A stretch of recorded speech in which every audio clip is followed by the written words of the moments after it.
Добре дошли в Genius Flame, най-доброто виртуално училище. Тук ще намерите нашите авторски детски приказки, които учат децата на важни житейски уроци. Нека да чуем една от тях. Приятно слушане! Ако искаш да промениш света, първо промени себе си. Мишлето си му беше най-различното и странно мишле в семейството. Странно, защото само той беше бял, за разлика от всички останали мишки, които бяха сиви. Нямаше нито една друга бяла мишка в фамилията. Затова, когато Мишо се роди, всички бяха доста учудени. Освен майка му, разбира се, която беше сигурна, че ще роди много специално мишле. Така и стана. Симо беше чисто, ама чисто бял. Може би малко приличаше на дядо си Миши, който имаше бели петна по тялото си, но чисто бяла мишка се раждаше за първи път в историята на фамилия Мишеви. Отначало всички бяха доста учудени. Все пак трудно се приема нещо толкова различно. Но после някак свикнаха с мисълта за бял мишле в рода и даже започнаха да се хвалят на другите мишоци в околията. А и Симо беше доста добро и послушно дете и нямаше как да не го опикнеш. Най-много от всички обаче дядо Миш обичаше Сими. И не защото приличаше външно на него, а защото само той разбираше тази крехка и нежна душа. Сими беше доста чувствителен, за разлика от другите малки мишлета. Например, беше му мъчно, когато всички устроиваха капан на котарака Зоро и после му се подиграваха. Зоро беше вече доста стар и не му се занимаваше с мишоците. Всъщност, Зоро не беше изял нито една мишка, но нали все пак котките се хранят с мишки? Това е част от природата им. Ето защо мишките в този край сякаш се отмъщаваха на Зоро за всички останали отминали поколения, в които някоя котка изяла мишка. Така Зоро трябваше да носи товара на миналото, въпреки че той нямаше никаква вина за това, че природата на котките бе такава. Единствено мишлето си ми разбираше мъката на Зоро и страдаше за него. Все пак Зоро беше направил своя избор да не яде мишки още преди години, когато беше сънувал странен сън, в който му се беше явил един голям сияещ мишок в бели дрехи. Може би мишка Ангел, който му беше казал, че е време котките да не изящат мишките. Редно е вече всички да бъдат приятели.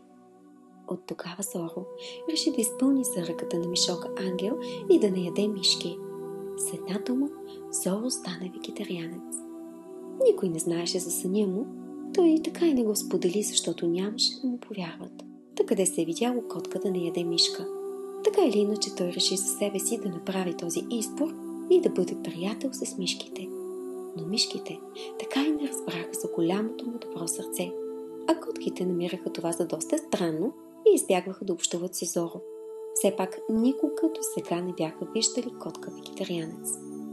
Всъщност, живота често се случва така, когато някой е различен, да бъде отхвърлен от другите. Зоро знаеше това, защото беше видял много. Все пак беше доста стар и не се сърдеше. Разбираше останалите. Такава бе тяхната природа. Единственото, което искаше е да живее в мир. Затова избягваше всякакви конфликти и гледаше да не дразни никой. Просто понякога му се искаше всички да бъдат приятели. А и самотата доста му тежеше. Симо също се чувстваше различен. Затова само той можеше да разбере мъката на Зоро. Той страдаше за него и много искаше да му помогне. Как ли не убеждаваше мишките да не се заяждат с Зоро? Но напразно, никой не искаше да го чуе. Тогава дядо Миш реши да се намеси. Той виждаше как сърцето на Симо страдаше и как искаше да промени другите мишки. Но истината е, че не можем да променим другите. Единственото, което можем да направим, е да дадем пример със собственото си поведение. Дядо Миш каза на Симо: ако искаш да промениш света, първо промени себе си. Щом искаш другите да бъдат приятели с Зоро, иди и бъди негов приятел. Така с течение на времето другите ще видят, че той никак не е лош и кой знае, един ден може и те да го заобичат като теб. Следвай сърцето си. Така Симо разбра, че не може да промени другите, но може да им даде пример със собственото си поведение.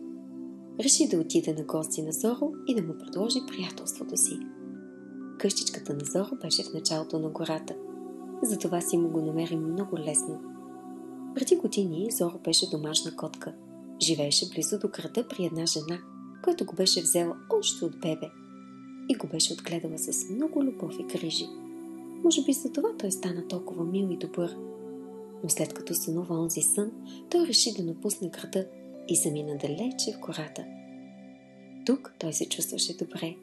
Сутрин ставаше рано, радваше се на слънцето, на природата, медитираше.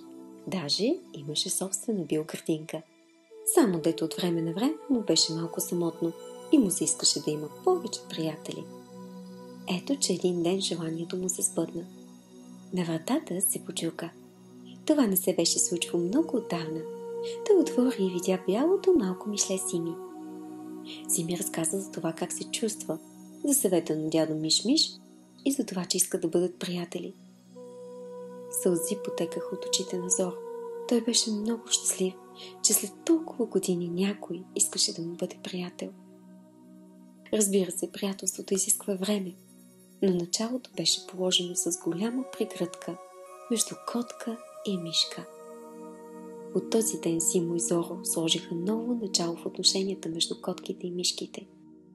И дядо Миш-Миш излезна прав, защото много скоро всички разбраха за приятелството им и си дадоха сметка, че Зоро всъщност беше много добър.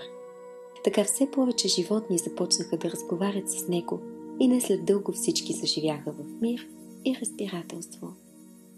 А Симо завинаги запомни думите на дядо си Миш-Миш. Ако искаш да промениш света, първо промени себе си. Ако видеото ви е харесало, абонирайте се за канала и го споделете с приятели, за да зарадваме още повече деца. Може да изтеглите приложението Genius Flame от Apple App Store или Google Play Store. Линк ще намерите долу в описанието. Благодарим ви, че сте с нас. И до скоро с нова вълшебна приказка.